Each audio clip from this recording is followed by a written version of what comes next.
If wage increases are stressing you out, today I'm going to show you how to combat those increases so you can not only survive, but thrive and not have to worry about high labor costs. Okay, how you doing today? It is Dave Allred, the Real Barman here from barpatrol.net and therealbarman.com. So brew up some coffee or tea if you like watered down coffee, and let's have a fireside chat about wages. Now, a lot of this depends on which state you're living in. All right, some states keep raising the minimum wage, like out here in Cali, while others remain the same. But even if you're in a state that isn't raising the min wage, you can learn a lot in this video on how to strategically snuff out high labor costs. All right, but before we start, let me say this. All right, there was a discussion on this, on wage increases, in my bar and restaurant Facebook group. And as you can imagine, everyone in there was whining and complaining and predicting the apocalypse for restaurants around the world. All right, and that might be true for many restaurants, all right, that don't adapt or find other ways to rise up and succeed. All right, this is true of any business. You have to constantly readjust and acclimate to this ever-changing world, or you will become obsolete. It is the rule of business. All right, for example, look at Blockbuster. All right, and if you're younger, you have no idea what I'm talking about. You don't know what the hell Blockbuster is, but I used to love to go to Blockbuster and just browse for movies. All right, it was fun to physically be there. It was sort of like going to Barnes & Noble. Okay, but when Netflix came along, Blockbuster had the chance to adapt and adopt that same model of sending out DVDs in the mail where the customers could keep them as long as they needed before sending them back. All right, they had a chance to move forward into a new way of thinking, but they didn't. And do you know why? All right, besides the fact that their CEO was a knucklehead? Well, it's because 16% of their revenue was from late fees, and they didn't want to lose that. All right, they were preying on the irresponsibles. All right, in fact, Netflix wanted to sell their company to Blockbuster for $50 million back in 2000. And Blockbuster just laughed them right out of the office. And then 10 years later, Blockbuster filed for bankruptcy, $10 billion in debt. And Netflix, of course, went on to create an epidemic known as binge watching. Okay, and that's just one example of a company that didn't and wouldn't think differently. Okay, it's like that Apple ad. Remember the Apple ad? Years ago it came out and it said, think different. All right, that's really what it's all about. Okay, so stop whining about wage increases, get creative, do something about it, overcome and adapt. Okay, so I'm done preaching. Let's move on. Well, what are we looking at here? Well, for many states, the min wage keeps going up. All right, out here in California, we have it the worst. In 2023, California is going from $14 an hour to $15.50 an hour, which is a 3.5% wage increase. All right, but we're also the most expensive state to live in, so it sort of makes sense. Now, the federal rate remains at $7.25 an hour as it has since 2009. And according to my resources, 18 states will stay right there with the federal wage increase at $7.25, including, let me look at my notes here because I don't have them memorized. I'm sorry. Idaho, Utah, Wyoming, North Dakota, Kansas, Oklahoma, Texas, Iowa, Wisconsin, Indiana, Kentucky, New Hampshire, Pennsylvania, North Carolina, South Carolina, Alabama, Mississippi, and Georgia. That was a lot. And if you're in one of those states and you're not remaining at $7.25, and I got that wrong, don't blame me, blame my resources. All right, so that means that the remaining 32 states range anywhere from like $9 to $15.50 an hour. And that means that your labor costs might increase like 3 to 6% on average, which can be deadly to your bottom line. And if you live in a state that does not have a required min wage increase, as we all know, it's very difficult to get anyone to work these days anyway. So you have to end up offering a higher hourly wage anyway, just to fill positions. So in this video, I'm going to show you the best ways to conquer the wage increase so you can survive and thrive. All right, so where do we even start? Well, first off, you need to determine what your wage increases are going to be, if any, for every employee on your roster. All right, your min wage employees are easy right off the bat. All right, they're not like your salary employees. You can figure this out easy. If your min wage is $7.25 and it's going up to $10, then it's a $2.75 increase times the number of employees on min wage. All right, but what about your other hourly employees that have been making more than min wage before this? All right, what if you've been paying your cooks $10 an hour already, but now that's the min wage? You're probably going to have to pay them more like $13 an hour just to keep them happy because you don't want to lose anyone here. All right, and that means if the mid wage is going up, then wages are going up across the board for higher employees, paid employees as well. So first, you need to determine what that looks like for your labor costs as a whole, like in the big picture scheme of things. And then we'll talk about what to do about it. Okay, so let's head over to an example so I can show you what you mean. I'm going to head to my computer here. And here, so this is a sheet that you need to make up. Something similar to this to determine where you're at and where you're going to be. Okay, so what I've done here, this is just an example, so don't email me and be like, that's not realistic. I just made this up for a common bar restaurant. And it's kind of a small one. I just put the employee's name here, the position they're in, and what the current wage is. So in this example, this is the min wage. And then the dishwashers make a little bit more and the cooks make a little bit more than that.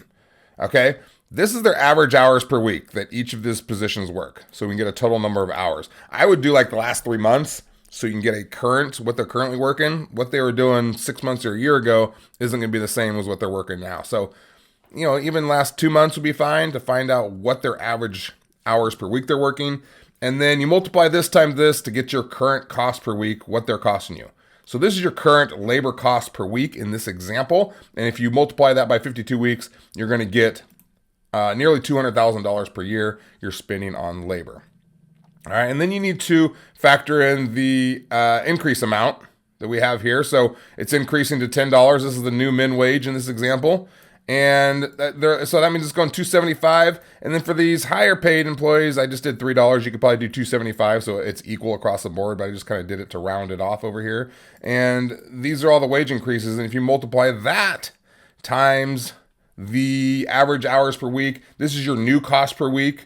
So now you're spending $5,000 per week in wages. Multiply it over the year, and it's $262,700. Nearly $70,000 you need to make up now, and just for the wage increase, just to get back to where you were. And this is a very basic model. Okay, we're not even factoring in workman's comp and possible salary increases to make managers happy about raises too. But I want to keep it very simple. Okay, not to mention that $200,000 in wages, like I have in the example, at 30% labor costs, meaning you're only doing about $50,000 per month in sales. So this is a pretty small establishment in this example. So we could be talking about trying to make up $70,000 in extra labor costs just to break even from where we were, or it could be $200,000 or more. All right, either way, how are you going to make that up? All right, well, I'm going to tell you whether it's $70,000 or $200,000, the techniques are the same to survive and thrive. So just like I did, the first thing you need to do is 1, determine the current hourly wage and the future hourly wage for each employee who works for you. Okay, 2, how many hours each of them work per week. 3, what that increase looks like in a dollar amount if you keep scheduling the same amount of employees, the same amount of hours. All right, you got it? All right, and you can go back in the video and look at the Google Sheet if you want, so you can make up something similar. You might have a more sophisticated tool. I don't know, whatever works for you, just figure it out, okay? So in this example, if you did nothing else to reduce labor in order to keep your labor at 30%, assuming it's already at 30% and not worse, you would need to increase your sales by about $230 per year just to keep up. And that's for a smaller place, like we said. And that sounds a bit daunting, right? But we just need to make a plan to reduce labor on one side and increase sales on the other. So we need a bit of both to make up that ground.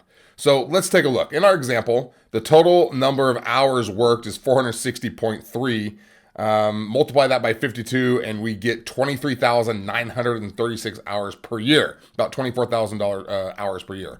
All right, now based on what your new costs are going to be, we know that it's going to cost us about $5,000 per week to staff 460 hours, which averages out to $10.98 per hour in labor.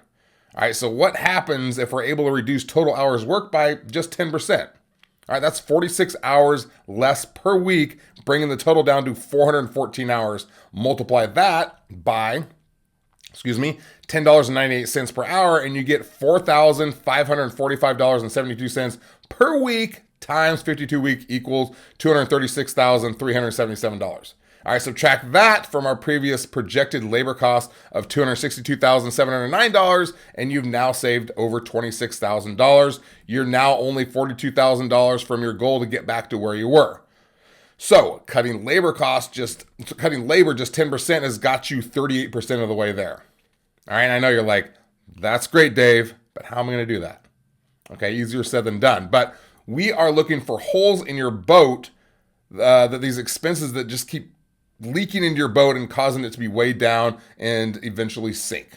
Okay, this is what happens is it's, death by 1,000 cuts. We need to go the opposite way. All right, erase those little cuts one at a time so we can make up the money. We need to clean up your costs by doing a bunch of little things. So even if you think you're doing something right, you might want to look again, get a little deeper, a little more detailed. Okay, so let's take a look at what those little things are. We have 7 of them, as the title of this video indicates. And the first thing on that list is to master your scheduling. All right, this means stagger, cut, cut, cut. Okay, do not bring in any position on the floor until you need them. That means one server, one bartender at 4 o'clock, another one at 5:30, another bartender at 6, another server at 6:30, or whatever is best for your restaurant. Then as soon as it's slow, you're cutting the floor and you're getting them out of there. Okay, no lingering around, doing their checkout and chatting. Tell them, do your side work, do your checkout, vamos, clock out. Okay, maybe you're already doing this to a degree, but go back and reevaluate to see if there are hours you can save. All right, finding just 4 hours per day, which might sound like a lot, but it's really not. With all the employees that you have, that adds up to 1,460 hours per year, $16,000 saved in labor costs just for 4 hours a day. Okay, so master your scheduling. All right, number 2, use a QR code and order and pay system. Now, I've talked a lot about this strategy recently because I believe this is where we are headed when it comes to ordering and paying when dining out. And you might like it and you might hate it. Okay, but we talked about Blockbuster, right? They overlooked a situation that was coming and then they ended up going bankrupt. So don't ignore the signals and the signs of what's coming because you don't like it. Everyone else, especially this younger generation, they're going to start to like it. All right, right now the world is a bit divided on this, but this is where we're headed. So stop resisting and start loving. And what I'm talking about, of course, is your guests being able to scan a QR code right on their table, being able to view an interactive menu, place their orders, then the staff runs those orders to the tables, and then your guests are able to pay at the end when they're ready to leave. Okay, that's just a real quick synopsis, but there are some big benefits to using a system like this. And many POS systems are already able to do this. And I, of course, love Lightspeed. It can do this. GoTab is great. And at the very least, you should be implementing a pay at the table system, even if you aren't doing the ordering. All right, you still want your servers to take the orders. Something like PairPay is great. And at this time, like I mentioned, order and pay systems are a bit controversial. Okay, not like, should I keep my baby controversial way? Maybe controversial is too strong of a word. Maybe more like debatable. But what's happening is half the population does not like the order and pay at the table option. They want a real server to take their order in a traditional manner, and the thought of ordering from their phone pisses them off, and I get it. Okay, that's fine. All right, the other half, however, are the young and upcomers who are not only comfortable with technology, they crave it. So I'm telling you right now, what's going to happen here is that system will eventually replace, maybe not completely, but it will be everywhere because more and more people will become used to it, just like with anything else. Okay, similar to ordering food online during the pandemic. Even older people not used to technology got used to doing that. All right, this is going to be the same thing. All right, and in an upcoming video, I'm going to show you how to implement a hybrid system with this so that there's still servers on the floor, they're providing great service while still having the guest order from their phones. Okay, there will be less servers, but the guests will still get that personable experience. You're going to save labor on it. Okay, so this is a powerful method that not only increases sales, but it lowers the labor, and it's coming. So I would look into something like GoTab, or if you're looking for a POS system, check out Lightspeed. Okay, I love them. Whew. All right, number 3, train your staff to be hybrids. And I don't need to go very deep into this one. You understand what that means, right? Okay, train your bussers to also be servers. Train your barbacks to be up-and-coming bartenders so they can fill in shifts or help pour drinks when it's busy. Cross-train wherever you can so that not only can your employees fill in shifts for different positions, but during the shift, they can perform multiple tasks. And I have one person in my Facebook group who says that at his restaurant, every employee works all positions. And the staff likes it because it mixes things up and they pool their tips so they all make an equal share. So the bartender on Friday will be cooking on Monday, and the bar back on Wednesday might be serving on Thursday. And since they all share tips equally, they aren't stressed out about which position they're making, which position they're working, and how much money they're making. And he says like they all make like $40 an hour anyway, so they're all happy. All right, this may not be for everyone. There's a lot of pushback when systems are already implemented and you tell the servers that they're making the same as the cooks. You're going to get a lot of pushback on that. But if you can implement something like that, your problems would be over as far as everyone bitching and moaning about how much tips they're making. All right, it's worth a look. Number 4, use your POS analytics to find areas to make and save more money. And this is no small thing. All right, maybe you look at your POS analytics some, but it might seem too time consuming. But I'm telling you, there are gems in the analytics, if you take a look, that will help you make money. Of course, you have to have the right POS system for this. All right, some are better than others. I know I keep bringing up Lightspeed, but it's because it is my favorite. And they happen to have the best analytics of any POS system on the market, now that they've bought out Upserve especially. So take a look here at what their analytics can show you. I'm not going to go deep into these, but from the reports, you can see things like what your busiest times are and your slowest times. The darker shade here is the busier. That means the darker it is, the busier it is. That means you can schedule properly. You can put your stronger servers on these busier times, like we talked about earlier. And you can also use information to ramp up slower times with a promotion. You'll see all these white spaces here mean it's very slow. Okay, they also have this amazing menu tool called the Magic Quadrant, which not only shows you which dishes are selling the most, but which dishes actually get them to come back again and again, and which ones don't. This allows you to create a home run menu. And of course, a ton of staff analytics that show you your strongest and weakest servers so you can schedule accordingly. That's only the tip of the iceberg. All this information allows you to make smart decisions that allow you to make more money. All right, so make sure you don't overlook this one. All right, number 5, improve your marketing. And this one, of course, everyone wants to do better. As the saying in business goes, sales fix everything. And this isn't an episode on marketing. The topic of marketing is a rabbit hole where you could get lost, talking about the possibilities. There are 100 ways to improve your marketing, and I do have videos on that as well. If I were you, I would put a lot of focus on email and text marketing. It blows away every other type of marketing when it comes to ROI. You make back like $44 for every $1 you spend. All right, no other marketing can come even close to that number. Okay, so you really need to put some effort into that. I have some videos on text and email marketing that you can go look up as well. Perhaps you fear the learning curve here, learning something new. But again, we need to adapt, right? We talked about adapting. It's time to adapt. It is worth it to become a master at the marketing method in your line of business that will make you the most money. Hey, running restaurants is not just about food and drinks and customer service. You've got to get them in the door and you've got to be great at it. All right, if you want, you can click up here and get my free email domination templates for free. These are 25 emails that you can steal and use as your own. You can go check that out.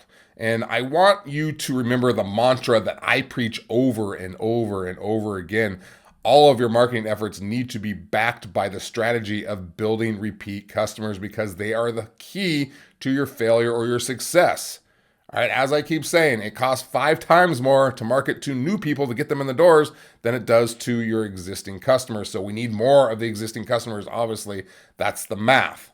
All right, you need to get these new people. Here's the other magic number. You need to get these new people to come in at least 3 times, and they're going to be locked in as a regular, and your place will be packed. All right, and there's no better way to get them in 3 times and more than email and text marketing. All right, but that's where you need to focus on when it comes to marketing, building repeat customers. No matter the strategy you're choosing, if you choose something besides email and text marketing, that needs to be your strategy backed behind whatever you're doing. Does that make sense? All right, number 6, no overtime. Again, this seems obvious, but I know there are a lot of you out there who let this slide and you allow overtime and you need to stop. All right, and with that said, I understand that if you simply have a labor shortage and you don't have the staff to cover the shifts, that you may be in a situation that doesn't give you a choice. So I get that. All right, if that's you, then I'm sorry for scolding you. But Do your best to be strict on overtime and also getting your peeps to clock out and not milk the clock like a Kentucky dairy farmer. All right. Finally, number 7, you need to rock your culture. All right. And you're like, what does culture have to do with saving money on wage increases, Dave? Well, if your staff is happy, your staff will stay, which means you don't have to waste a bunch of time and effort and energy and money on interviewing and hiring and training new staff. All right, that means you need to embrace the wage increases because it's going to make them happy. And there's nothing you can do about it anyway. So use it to your advantage. Be like, yeah, everybody, woo! Everybody's getting a wage increase. Everyone's getting a raise. Congratulations. All right, instead of grumbling as you walk by them, you're like, freaking stupid government, make me pay my staff more money, trying to make me go out of business. This is BS, man. Don't be a negative Nelly. Get excited for your employees. Even if you selfishly don't feel like it, do it anyway. All right. In addition, when you come into work each day, you need to kill them with enthusiasm. Don't come in all hum. They're going to follow your example. Have some energy. Be excited to be there. Ask them about their lives, how it's going. Get them what they need to succeed. Help them bust tables. Help them run food. Care about who these people are. All right, this goes back to my number 1 philosophy in business, which is you can have whatever you want as long as you help other people get what they want. Meaning, when you help and get excited for them, the law of reciprocation makes them want to help you back in return. Okay, not only will your help and enthusiasm keep them there longer working for you, but it's going to put smiles on their faces, which is always great for customer service, of course. Okay, and it gets those customers to come back again and again, which means they become what now? That's right, you're so smart. They're repeat customers or regulars, which is the goal. Got all that? All right, now these 7 strategies, even executed partially, all have potential to save you or earn you massive amounts of money to make up for the wage increases. Some of them might seem small, but they add up over the year to save you tens of thousands or even hundreds of thousands of dollars each and every year. All right, don't take them lightly and don't just lay down and die and bitch and moan because wages are going up. Adapt and overcome and thrive. There's always a solution if you're just willing to do what it takes. Okay, so I want to thank you for hanging out with me today and listening to me preach and yell at you. I hope this helped you out some, and I hope you make millions and millions and millions of dollars. I really do. Okay, I'm going to see you next time. I'm out.